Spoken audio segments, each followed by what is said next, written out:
When I told my son I lost my job, he arrived with legal papers. Sign here. It legally separates our finances. When you die broke, your debts stay yours. I won't be dragged down by a loser. Hurt, but calm, I signed everything. He had no idea about the $900 million inheritance I'd just received, or what I was about to do with it. If you're watching this, subscribe and let me know where you're watching from. Let me take you back to how this all started. 3 days earlier, I'd been stacking returned books at the Millfield Public Library when Mrs. Henderson, the head librarian, called me into her office. At 67, I'd worked there part-time for 8 years, ever since my husband died, and I needed something to fill the empty hours. "Margaret," she said, not meeting my eyes, "budget cuts mean we have to eliminate your position. Today's your last day." Just like that. 8 years of service, gone. They gave me a cardboard box and 15 minutes to pack my desk. I drove home to my small apartment, feeling like the world was crumbling beneath my feet. My Social Security barely covered rent, and that library job paid for groceries and utilities. But that evening, something extraordinary happened. The mail carrier knocked on my door with a certified letter from Switzerland. Inside was a letter from a law firm informing me that my great-aunt Beatrice, a woman I'd met exactly once at a family reunion 30 years ago, had died and left me her entire estate. The number made me sit down hard.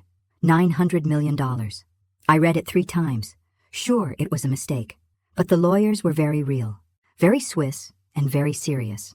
Aunt Beatrice had made a fortune in rare art and European real estate. She'd never married, had no children, and apparently remembered the one family member who'd actually talked to her about her paintings that day in 1995. I should have been ecstatic. Instead, I felt oddly calm as I folded the letter and put it in my kitchen drawer. I didn't call anyone. I didn't celebrate. I just made myself tea and sat at my little table, thinking about how my life had just completely changed. The next morning, David called. "Mom, I heard about the library. Look, I know this is hard, but Patricia and I have been talking." Patricia, my daughter-in-law, who treated me like an inconvenient obligation. "We think this might be a blessing in disguise, a chance for you to downsize, simplify your life." What he meant was, move somewhere cheaper so you're not our problem. I told him I was fine, that I'd figure something out. But David has never been one to let things go when he thinks he knows better. That's how I ended up opening my door yesterday afternoon to find my son standing there with a briefcase, looking like he was about to foreclose on my apartment.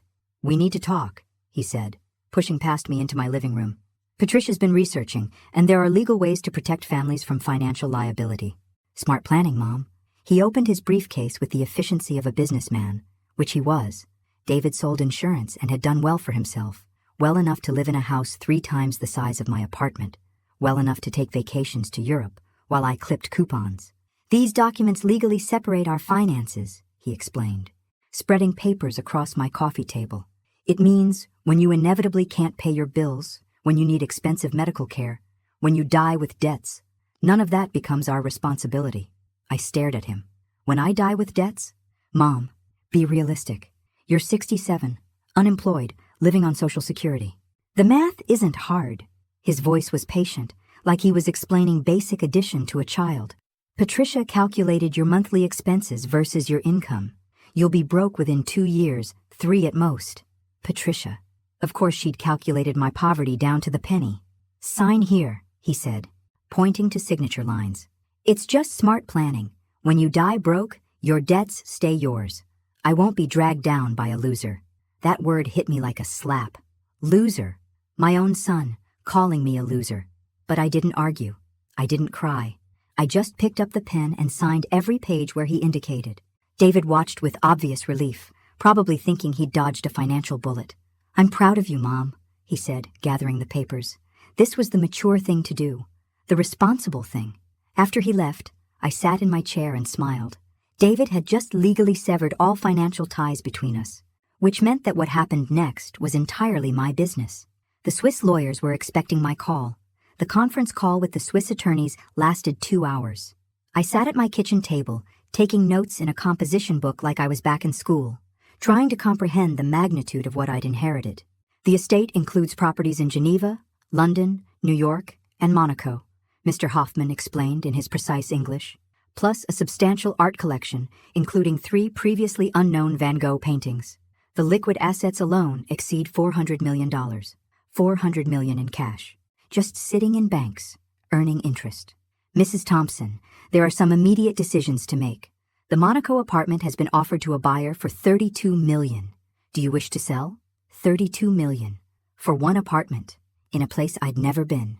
Not yet, I heard myself say. I'd like to see it first.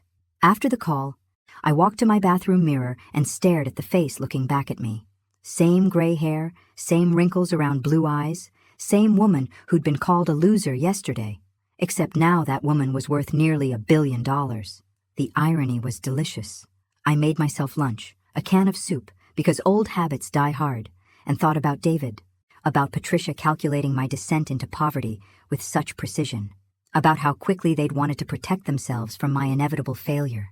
They had no idea what was coming. The next morning, I drove to Millfield's only high-end lawyer's office. Jonathan Walsh had handled my husband's estate 8 years ago. He was a good man, honest, the kind who didn't oversell his services, perfect for what I needed. "Margaret," he said warmly when his secretary showed me in. "I heard about the library. I'm so sorry. How can I help?" I handed him the letter from Switzerland, watched his face change as he read, watched his eyes grow wide, then narrow as he read it again. "This appears to be legitimate," he said carefully. "Have you verified this with the Swiss firm?" "Yesterday. 2-hour conference call. It's real, Jonathan." He leaned back in his chair. $900 million. Give or take. "Margaret, do you realize what this means? You're one of the wealthiest people in the state, in the country." I nodded. "And I need your help with something important." For the next hour, I explained what I wanted. Jonathan listened without interruption, occasionally raising an eyebrow, but never questioning my decisions. Finally, he leaned forward. "I can set up the shell companies you want, the anonymous purchases, the trust funds, all of it. But Margaret, are you sure about this approach? There are more direct ways to handle family conflicts." "Jonathan, 3 days ago, my son made me sign papers to protect himself from my poverty. Yesterday I discovered I could buy his company and fire him without it affecting my grocery budget. Direct isn't what I'm after." He smiled then, the first real smile since I'd arrived. "What you're describing isn't just legal, it's creative. I like creative." We spent another hour going over details. By the time I left his office, the groundwork was laid. Jonathan would handle the American side of things while working with the Swiss firm on the international aspects. I drove home feeling oddly peaceful. For years since Robert died, I'd felt invisible. A widow taking up space, contributing nothing, slowly spending down savings that were never enough. David and Patricia had treated me like a burden waiting to happen. Well, the waiting was over. That evening, David called to check on me. "How are you holding up, Mom? Job searching yet?" "Actually, I'm fine," I said. "Better than fine." "That's the spirit." Patricia found some listings for senior apartments. Smaller places, more affordable. We thought maybe this weekend we could drive around and look at some. Senior apartments. Places where old people went to quietly disappear. "That's thoughtful," I said. "But unnecessary. I won't be needing a smaller place." "Mom, we talked about this. You have to be realistic about your situation." "Oh, I am being very realistic about my situation, David. More realistic than you can imagine." There was a pause. "What's that supposed to mean?" "Nothing important. Just that things have a way of working out." After I hung up, I called Switzerland. Mr. Hoffman answered immediately. "Mrs. Thompson, how may we assist you?" "I'd like to arrange a transfer," I said. $5 million to my American account. I have some purchases to make. $5 million to start with. Pocket change, really, when you had $900 million. But enough to begin what I had planned. Enough to remind my son exactly what kind of mistake he'd made. The $5 million appeared in my account on Tuesday morning. I stared at my online banking, watching the numbers that didn't seem real. Yesterday, I'd had $847. Today I had enough money to buy a small skyscraper. But first, I had research to do. I drove to the Millfield Coffee Company and set up my laptop at a corner table. If anyone asked, I was job hunting. Technically, that wasn't a lie. I was hunting for information about someone's job. David worked for Morrison Financial Services, a mid-sized insurance company that specialized in commercial policies. He'd been there 8 years, worked his way up to regional sales manager, made decent money. According to the company website, they handled policies for about 60% of the businesses in our county. More importantly, according to the public records I found, Morrison Financial was privately owned by the Morrison family. 3 brothers who'd inherited the company from their father. The kind of family business that might be interested in selling to the right buyer for the right price. I spent 3 hours researching Morrison Financial's revenue, client base, market position. By the time I finished my second coffee, I had a clear picture of a solid, profitable company worth approximately $12 million. Perfect. Next, I researched Patricia's interior design business. Sophisticated spaces operated out of a rented office downtown and catered to upper-middle-class clients. She had 3 employees and a decent reputation, but like most small businesses, she lived client to client. According to her business filings, she cleared about $80,000 a year in profit. Also perfect. Wednesday morning, I met with Jonathan Walsh again. He'd had time to process my request and had questions. The Morrison acquisition will take time, he explained. I've made discreet inquiries through intermediaries. The family is intrigued but cautious. They want to know who the buyer is. What did you tell them? That my client represents European investors interested in expanding their American portfolio. It's vague enough to be believable and exotic enough to be intriguing. I smiled. And Patricia's office building? Easier. The owner is eager to sell. Commercial real estate has been slow. Your offer of $2 million for a building worth $1.3 million got his attention immediately. Excellent. Make both offers. Margaret, Jonathan hesitated. I have to ask, what's the end game here? You'll own your son's company and your daughter-in-law's building. Then what? I thought about David's voice yesterday, checking on my job search like I was a charity case. About Patricia calculating my poverty. About the legal papers that severed me from their lives the moment I became inconvenient. Then I teach them about consequences, Jonathan. About what happens when you discard family because you think they're worthless. He nodded slowly. I see. And if they apologize? If they realize their mistake?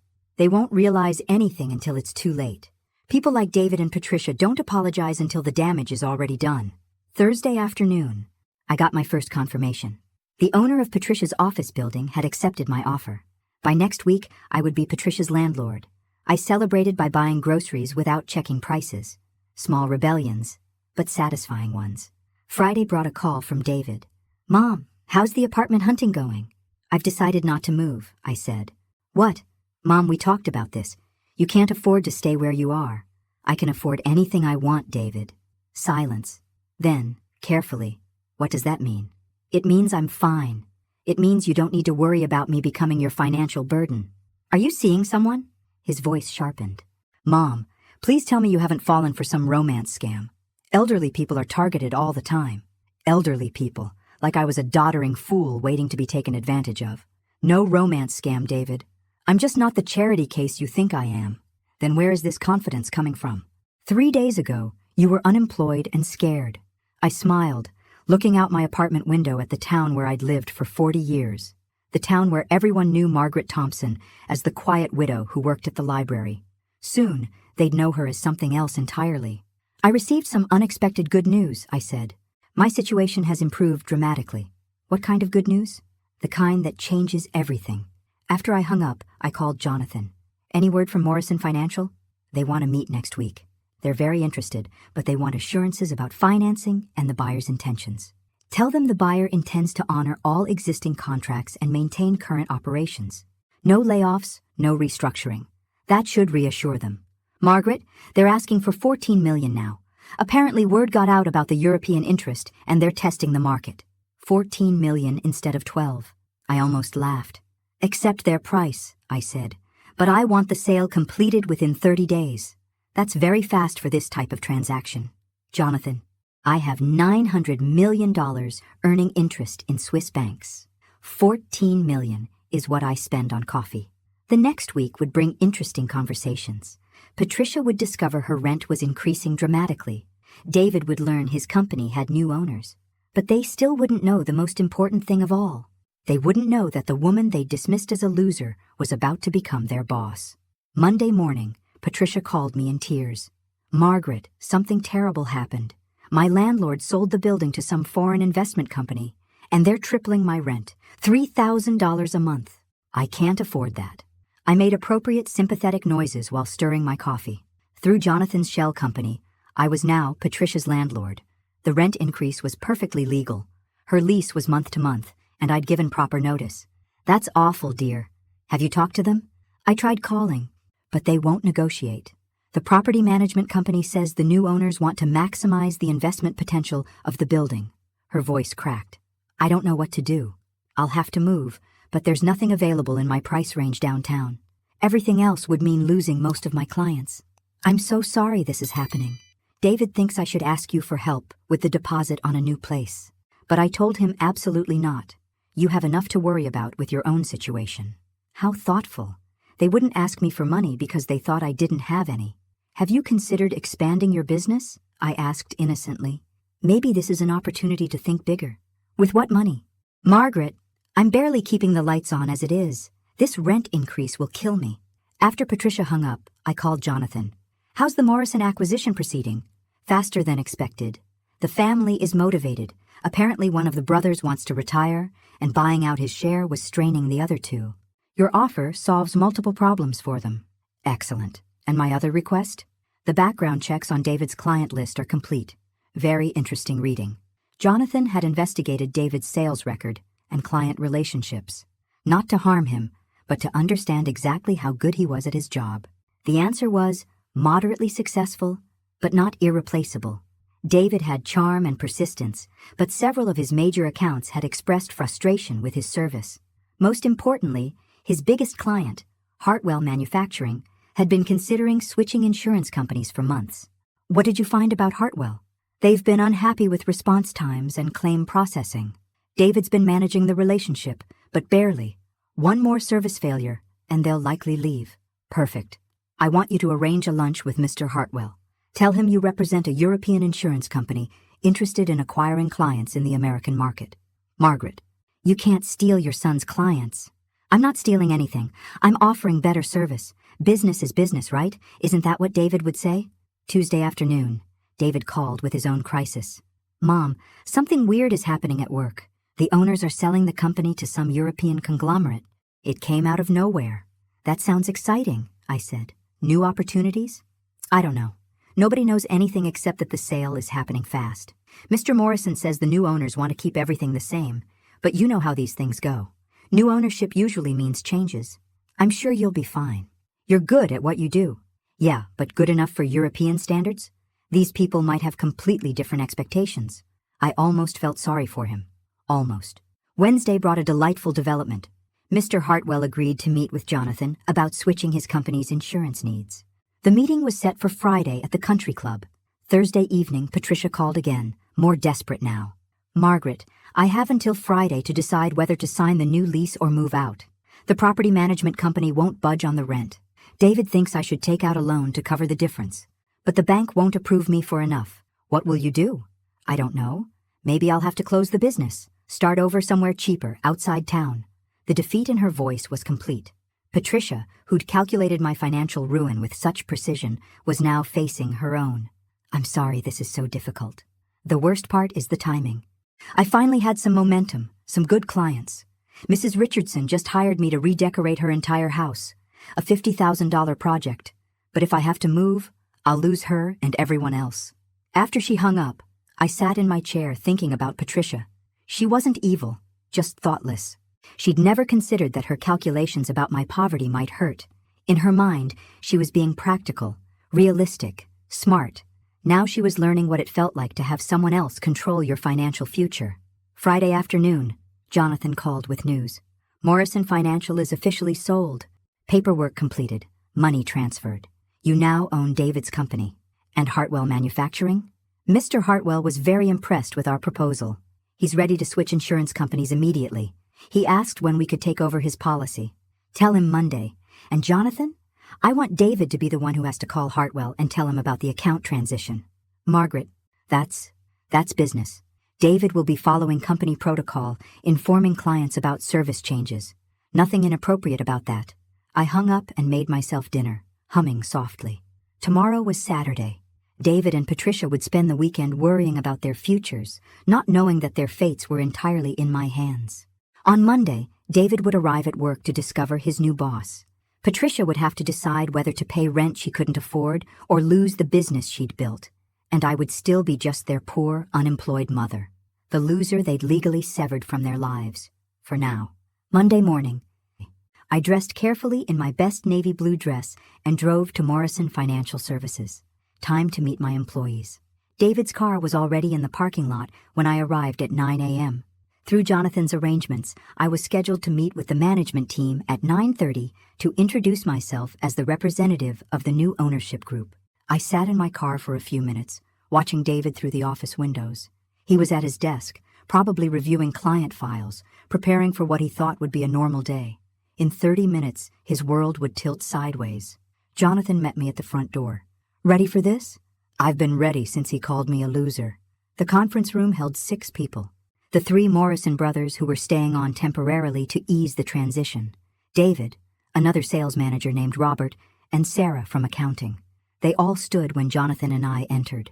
"Ladies and gentlemen," Jonathan said, "I'd like you to meet Mrs. Margaret Thompson, representing the new ownership." David's face went through several expressions in rapid succession. Confusion, disbelief, then something approaching panic. "Mom?" His voice came out as a squeak. "Hello, David. Surprised to see me?" The Morrison brothers looked between us uncertainly. "You two know each other?" asked the eldest, Frank Morrison. "Mrs. Thompson is my mother," David said weakly. "What a wonderful coincidence," I said smoothly.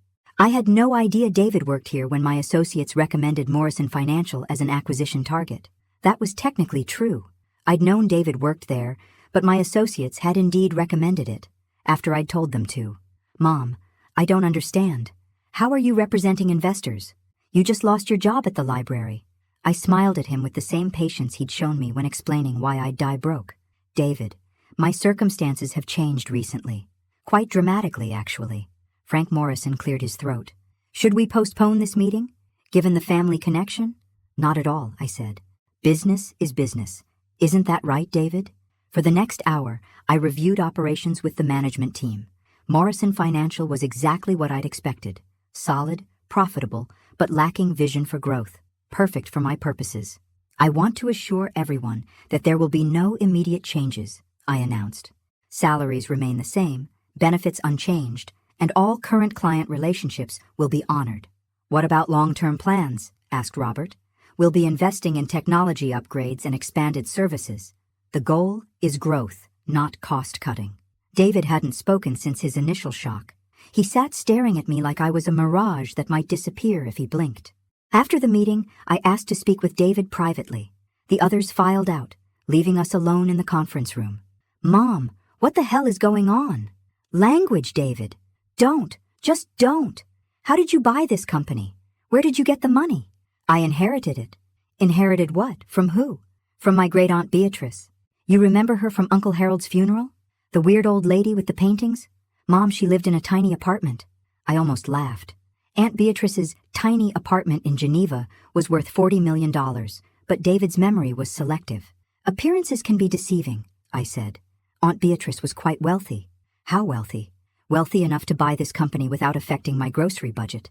David's face had gone pale. "Mom, please tell me this isn't some kind of revenge thing because of the papers I asked you to sign." "Revenge?" I considered the word. "No, not revenge. Education." "What kind of education?" "The kind that teaches you not to call your mother a loser." David flinched. "I didn't mean it like that." "How did you mean it?" "I was being practical. Realistic about your situation."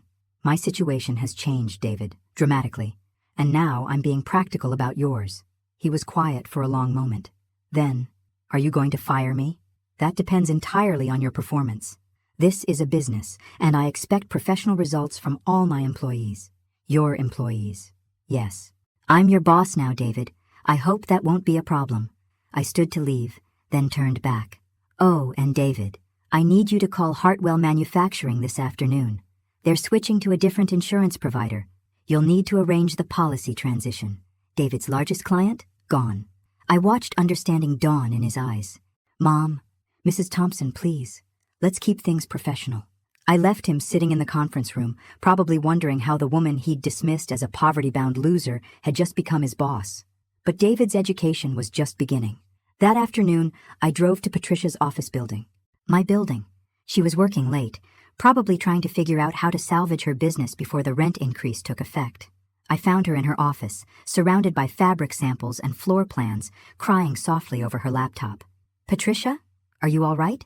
She looked up, startled. Margaret, I didn't hear you come in. The front door was open. I was in the neighborhood and thought I'd stop by. I'm just trying to finish this proposal for Mrs. Richardson. If I can get her deposit, maybe I can afford the new rent for another month while I look for a different space. Any luck finding somewhere else? Nothing. Everything decent is either too expensive or too far from my client base. She wiped her eyes. I'm starting to think I should just close the business and start over somewhere else. Maybe move back to Ohio, near my sister. Ohio, 3 states away. David would love that. His wife gone, his mother-in-law problem solved. That seems drastic. What choice do I have? These new owners are impossible. They won't negotiate, won't consider a payment plan, nothing. It's like they want me gone. I sat down across from her desk. Patricia, can I ask you something? Of course. Do you remember the conversation we had last month? About my financial future? She looked confused. What conversation? When you calculated how long my savings would last. When you figured out I'd be broke in 2 or 3 years. Her face flushed red. Margaret, I was just trying to help David plan. Plan for what? Plan for when. When you might need help. When I'd be a burden. That's not what I meant. Isn't it? You calculated my poverty down to the penny, Patricia. You convinced David I'd drag him down financially. You made him get those papers to protect himself from my inevitable failure. Patricia was crying again. I was trying to be practical. So am I. I stood up and walked to her window, looking down at the street below. My street, in my building. Sometimes being practical means accepting difficult truths, I said without turning around. Sometimes it means making hard choices about who deserves your help and who doesn't. Margaret, I don't understand what you're trying to say. I turned back to face her. I'm saying that consequences have a way of catching up with us. Patricia, the things we do, the judgments we make, the way we treat people, it all comes back eventually. Are you angry about the papers? Because David explained that. I'm not angry, I said truthfully. I'm educated. I walked to the door, then paused. Good luck with Mrs. Richardson's proposal. I hope the deposit works out for you. After I left, I sat in my car outside the building, watching Patricia through the window. She was staring at her computer screen, probably trying to make sense of our conversation. Tomorrow she'd have to decide, pay the impossible rent or lose everything she'd built. And still, neither she nor David had any idea who was really controlling their fates. Tuesday afternoon, David appeared at my apartment door. I'd been expecting this visit since Monday's revelation at Morrison Financial. We need to talk, he said, pushing past me into my living room. The same aggressive move he'd made when he brought the financial separation papers. But now, his confidence was shaky. Of course. Would you like coffee? Mom, cut the act. I know what you're doing. What am I doing, David? You bought my company to get back at me. And somehow you're connected to Patricia's rent situation, too. I poured myself coffee, not offering him any. That's quite an accusation. Is it true? Which part? All of it. I sat down in my chair, the same one where I'd signed his papers. Yes, it's true. David stared at me. Whatever he'd expected. Simple honesty, wasn't it? Why? Because you called me a loser. Because you and Patricia calculated my descent into poverty like it was entertainment. Because you made me sign papers to protect yourself from my inevitable failure. I was trying to be responsible. You were trying to discard me before I became inconvenient. David began pacing, his insurance salesman composure completely gone. Okay, I handled it badly. I'm sorry, but this is insane. Mom, you can't just buy people's lives because your feelings got hurt. Can't I? I seem to be doing exactly that. Where did this money come from? Aunt Beatrice died broke in that tiny apartment. Aunt Beatrice owned that tiny apartment in the most expensive district of Geneva. She also owned a villa in Monaco, a house in London, and art worth more than most people make in their lifetimes. How much money are we talking about? I sipped my coffee, watching him squirm. Enough. Mom, please, I need to know what I'm dealing with here. What you're dealing with is the consequence of your choices, David. He stopped pacing. What do you want from me? I want you to understand something. For 8 years since your father died, you've treated me like a burden waiting to happen. You've been polite but distant, helpful but calculating. You and Patricia have measured my worth in dollars and cents. That's not fair, isn't it? When was the last time you called me just to talk? When did you ever visit without needing something? When did you treat me like family instead of an obligation? David was quiet for a long moment. Then, I don't know how to fix this. I don't think you can. What does that mean? It means I've learned something important about you. David, when you thought I was poor and helpless, you discarded me. Now that you know I have money, you're here trying to fix things. But it's not me you want to fix. It's your situation. That's not true, isn't it? Are you here because you love me? Or because you're scared I'll fire you? He couldn't answer, which was answer enough. Here's what's going to happen, I continued.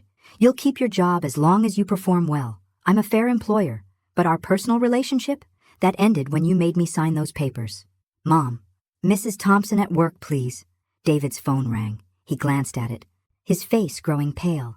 It's Patricia. Answer it. He put the call on speaker. Patricia's voice filled my living room, high and panicked. David, I figured it out. Margaret's behind the building sale. She's the one raising my rent. David looked at me. I nodded confirmation. How did you find out? He asked. I hired a private investigator to trace the ownership. The shell company leads back to a Swiss firm that represents Margaret Thompson. She's our mystery landlord. She's here now, David said quietly. Margaret? Margaret, are you listening? I'm here, Patricia. Why are you doing this to us? I'm not doing anything to you. Patricia, I'm making business decisions based on market values and investment potential. That's bullshit, and you know it. Language, dear. You're destroying my business because of those stupid papers David made you sign. The papers that legally severed our financial relationship? The ones that protected you from my inevitable poverty? Silence from Patricia's end. I'm simply applying the same practical thinking you used when you calculated my financial ruin, I continued. Business is business, right? This is different. How? Because we're family. I laughed, a sound without humor. Family. That's interesting. When I was unemployed and scared, family meant protection from liability. Now that you need help, family means something else entirely. Margaret, please. I'll lose everything. Yes, you probably will. I'll apologize. We'll both apologize. Whatever you want us to say. I don't want apologies, Patricia. I want you to understand what it feels like to have someone else control your future. To know that someone you trusted thinks you're worthless. David cleared his throat. Mom, how much money did Aunt Beatrice leave you? I finished my coffee and set down the cup. $900 million. The silence was absolute. David sat down hard on my sofa. Patricia's line went quiet, except for the sound of her breathing. 900 million! David's voice was barely a whisper. Give or take. And I called you a loser. Yes, you did. Mom, I had no idea.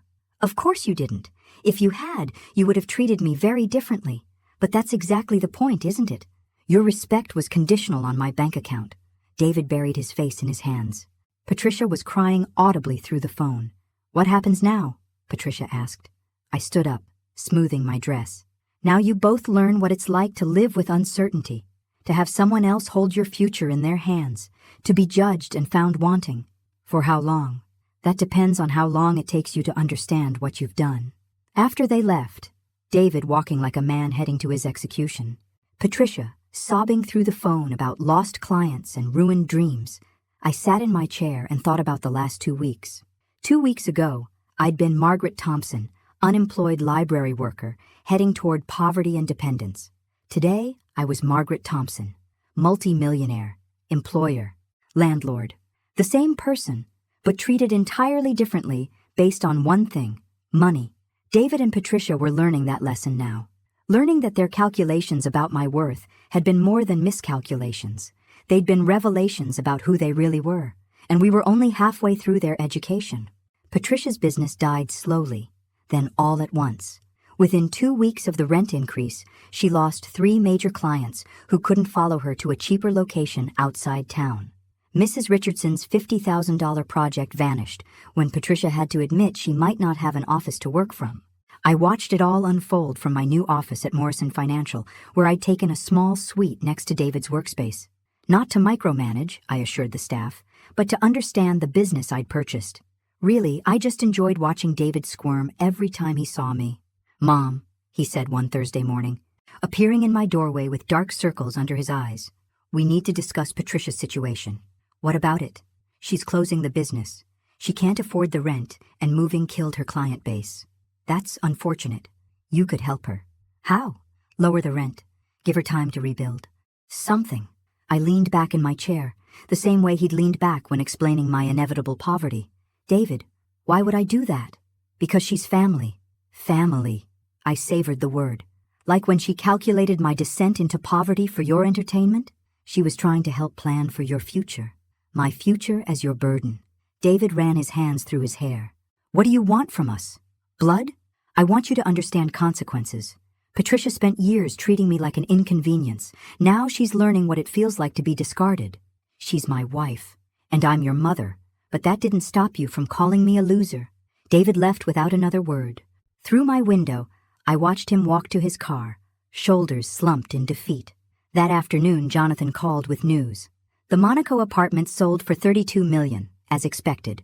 Also, there's been an interesting development with Hartwell Manufacturing. Oh? They're so pleased with their new insurance provider that they're recommending us to their business partners. 3 more companies want to switch from Morrison Financial. I smiled. How delightful. And David's commission on the lost accounts? Approximately $40,000 this quarter.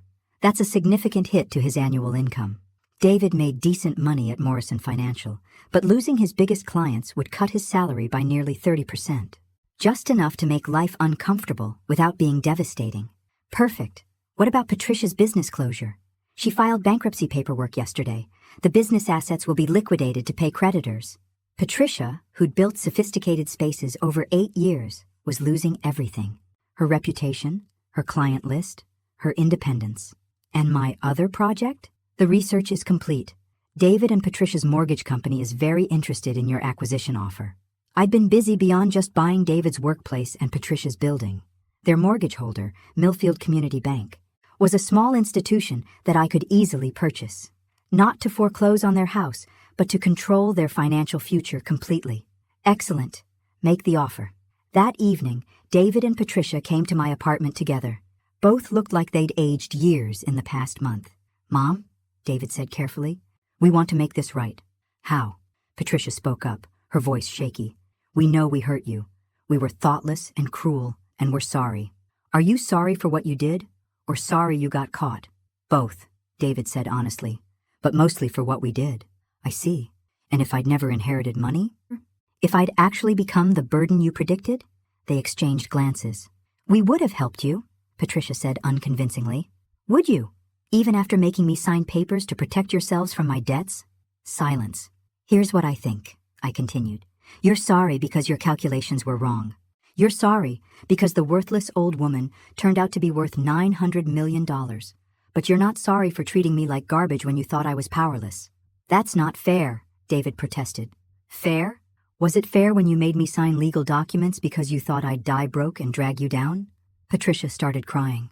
I've lost everything, Margaret. My business, my reputation, 8 years of work. Yes, you have. Doesn't that satisfy you? I thought about it seriously. Not yet. They left looking broken, which should have felt satisfying. Instead, I felt oddly empty. Revenge wasn't as sweet as I'd expected. But I wasn't finished yet. Friday morning brought the news I'd been waiting for. Jonathan called with confirmation. Millfield Community Bank accepted your offer. You now own David and Patricia's mortgage. Excellent. Current balance? $240,000. They've been making payments on time, but they're already stretched thin with Patricia's business closure. Through my office window, I could see David at his desk, probably working on damage control after losing another client to our mysterious European competitors. He had no idea his mother now held the deed to his house. What are the terms of their current mortgage? Standard 30-year fixed rate. Monthly payment of $1,800, but there's something interesting in the fine print. What? A clause allowing the lender to call in the full loan amount if the borrower's financial situation changes significantly.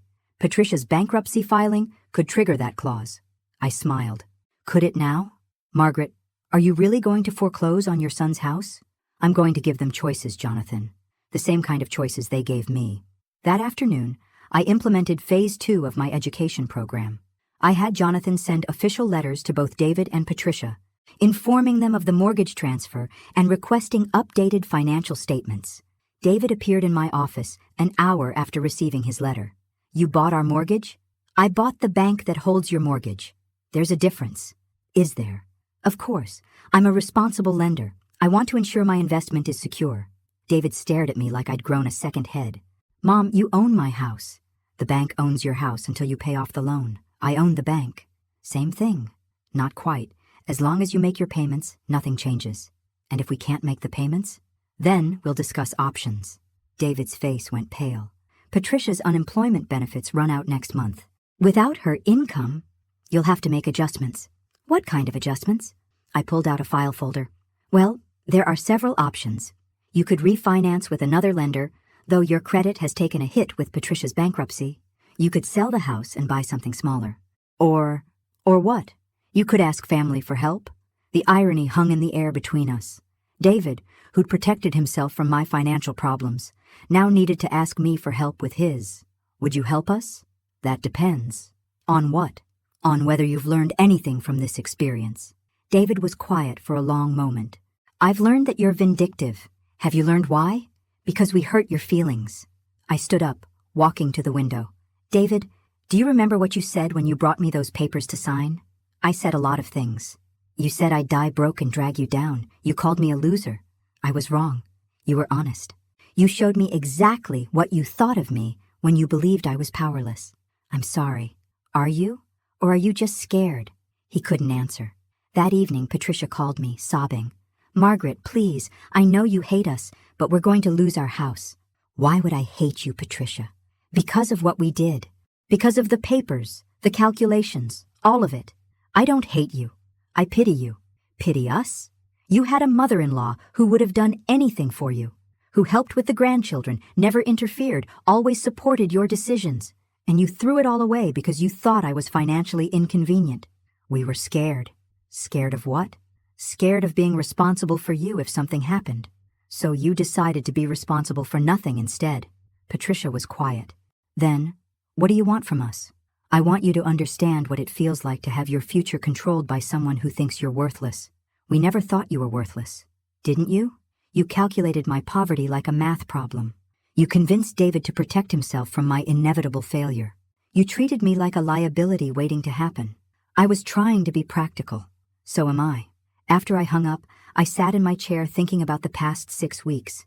David and Patricia were learning hard lessons about consequences, about how it felt to be powerless, about what happened when someone else controlled their destiny. But tomorrow would bring an even bigger revelation. Tomorrow they'd discover just how far their education was about to extend. Saturday morning, I drove to David and Patricia's house for the first time since this all began. They'd invited me for what they called a family discussion, but I knew desperation when I heard it. Patricia answered the door looking exhausted. Margaret, thank you for coming. Their beautiful colonial home, the one with the mortgage I now owned, showed signs of financial stress. The landscaping I'd unknowingly funded last year was perfect, but the windows needed cleaning and the paint was starting to chip. Coffee? Patricia offered. Thank you. David was waiting in their living room, dressed casually, but looking like he was preparing for a job interview. Which, in a way, he was. Mom, we've been talking, he began once we were all seated. About everything that's happened, about what we did to you. And we want to make it right. I sipped my coffee, waiting. Patricia leaned forward. We know we can't undo what we did, but we want to try to rebuild our relationship. How? However you want, David said. Whatever it takes. Interesting. And if I'd never inherited money? If your calculations had been correct and I'd become the burden you predicted? They exchanged glances. We would have helped you, Patricia said. Even after the legal separation papers? We would have found a way. Would you? Because those papers specifically prevented you from being liable for my debts. Even if you'd wanted to help, you couldn't have. David shifted uncomfortably. We didn't think it through. Or you thought it through perfectly. You protected yourselves from my poverty while keeping the option to benefit from any unexpected wealth. That's not how we saw it. How did you see it? We saw an elderly woman who was going to struggle financially, and we wanted to protect our children's inheritance. The honesty was startling. Even now, they were thinking about money. Your children's inheritance from whom? From us, Patricia said quickly. From our hard work. Not from me. We never expected anything from you. Because you thought I had nothing to give. Another uncomfortable silence. Let me share something with you, I said, setting down my coffee cup. Yesterday I purchased 3 more businesses in town. The hardware store where David shops for his weekend projects, the daycare where you send the children, and Patricia's favorite restaurant downtown. Their faces went white. Why? David whispered. Because I can. Because I have $900 million and the power to reshape this entire town if I choose to. Mom, this is insane. Is it? Or is it educational? I stood up, walking to their mantel where family photos smiled down at us. Pictures of holidays, vacations, happy moments when they'd included me out of obligation rather than love. David, you're going to resign from Morrison Financial. What? You heard me. Monday morning, you'll submit your resignation. I can't do that. It's my job. Our income. Our income. I thought you'd legally separated our finances. Patricia started crying again. Margaret, please, we get it. We understand what we did wrong. Do you? Then explain it to me. We treated you badly when we thought you were poor. And we only care now because you're rich. Finally, a moment of actual honesty. That's right, Patricia. If I died broke like you predicted, you would have felt justified in protecting yourselves from me. But I didn't die broke, so now you're scrambling to get back in my good graces. What do you want us to do? David asked desperately. I want you to experience powerlessness. I want you to know what it feels like when someone else controls every aspect of your life. For how long? Until you understand. Understand what? That respect shouldn't depend on bank account balances. That family means loyalty even when it's inconvenient. That love isn't conditional on someone's financial usefulness. I walked to the door, then turned back. David, your resignation letter is due Monday. Patricia, I'm buying your sister's house in Ohio, the one you mentioned wanting to move near. Consider it a going-away gift. You're forcing us to leave? I'm giving you the same choice you gave me. Accept the consequences of your actions or face even worse ones. As I drove home, I felt the familiar emptiness that followed each victory. This wasn't bringing me joy anymore, but there was one more lesson to teach. One more revelation that would complete their education. Monday morning arrived with unexpected news. David didn't resign from Morrison Financial. Instead, he was waiting in my office when I arrived, resignation letter in hand, but not submitting it. I'm not quitting, he announced. Excuse me? I said I'm not quitting. Fire me if you want, but I'm not resigning. This was new. David had found some backbone. Interesting. Why the sudden defiance? Because I realized something over the weekend. You're not trying to teach us a lesson anymore. You're trying to destroy us completely. Am I? The hardware store, the daycare, Patricia's restaurant, buying her sister's house. You're not just punishing us, you're controlling every aspect of our lives. I sat down at my desk, studying my son. And I think you've made your point. We were wrong. We hurt you. We're sorry. But this has gone beyond education into something else. What would you call it? Revenge. Is that what you think this is? I think you're drunk on power. I think having $900 million has changed you into someone I don't recognize. David sat down across from my desk. Mom, I remember you. You were kind, patient, forgiving. You helped everyone who needed it. This person you've become, this isn't you, isn't it? Or is this who I always was underneath the convenient, accommodating mother you preferred? What do you mean? I opened my desk drawer and pulled out a folder. David, there's something you don't know. Something I've been saving for the right moment.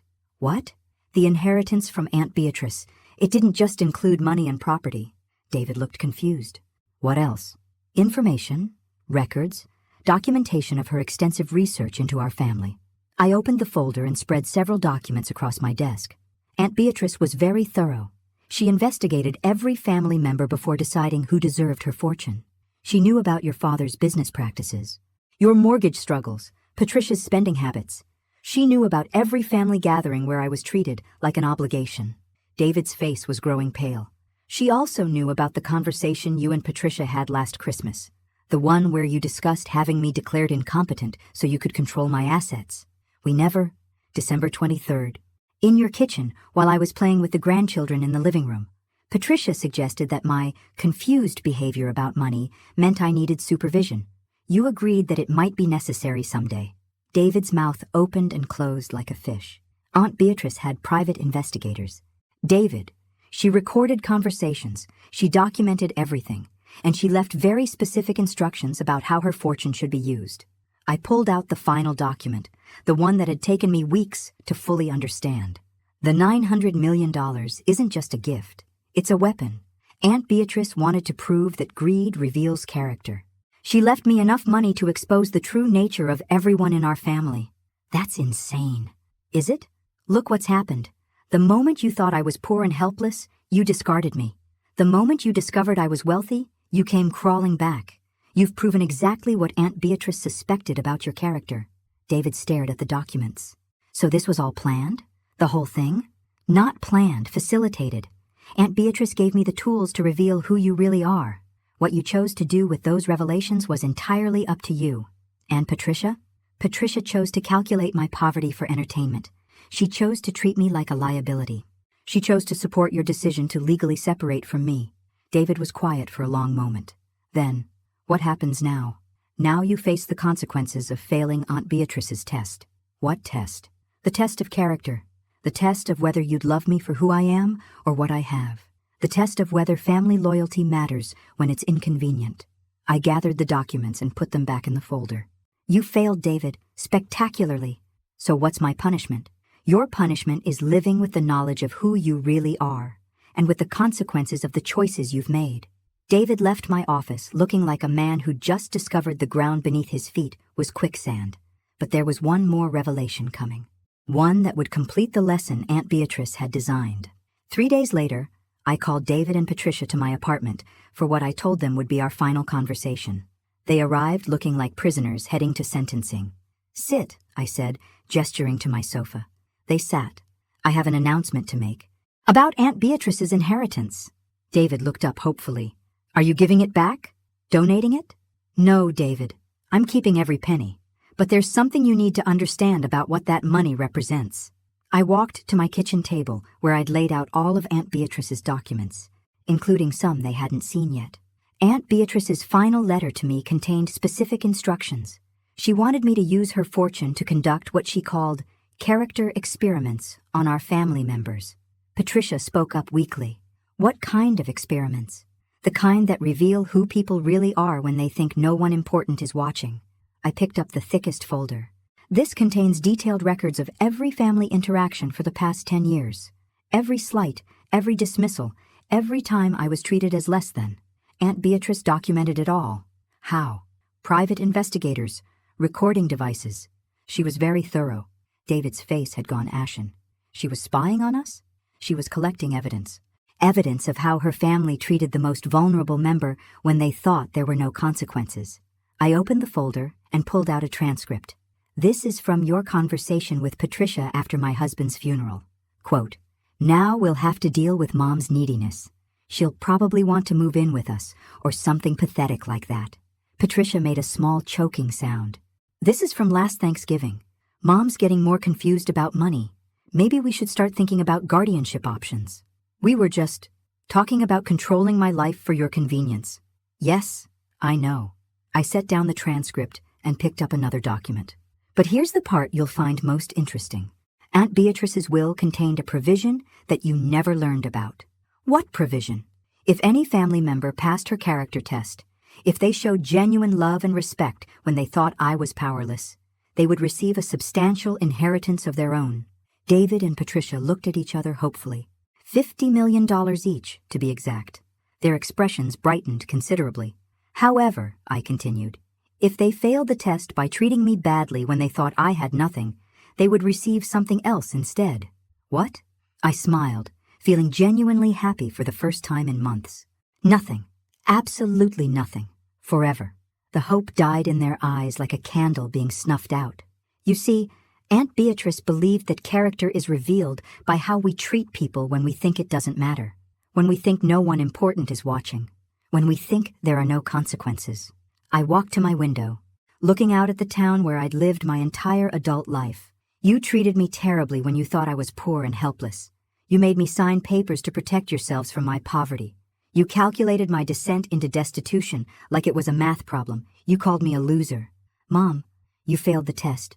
David, both of you, completely and utterly. Can we try again? Can we fix this?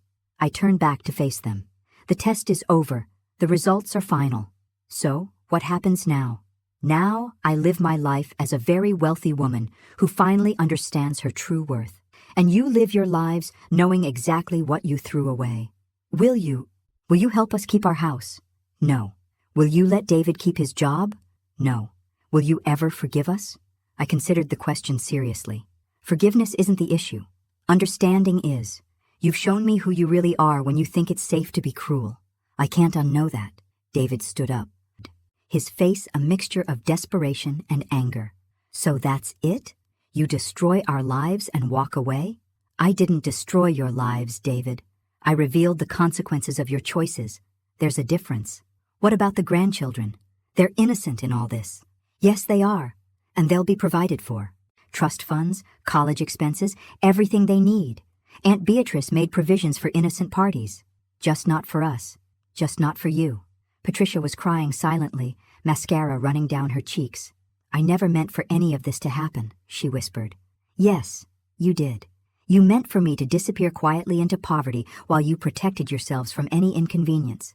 You just didn't expect consequences. They left without another word. I watched from my window as they walked to their car, heads down, shoulders slumped. Tomorrow they'd face foreclosure proceedings. Next week David would clean out his desk. Next month they'd move to Ohio, where Patricia's sister had agreed to let them stay while they started over. With nothing. I made myself tea and sat in my chair, the same chair where I'd signed their papers 2 months ago. The woman who'd signed those papers had been broken, dismissed, discarded. The woman sitting here now owned 3 businesses, a bank, and enough money to buy happiness for anyone who deserved it.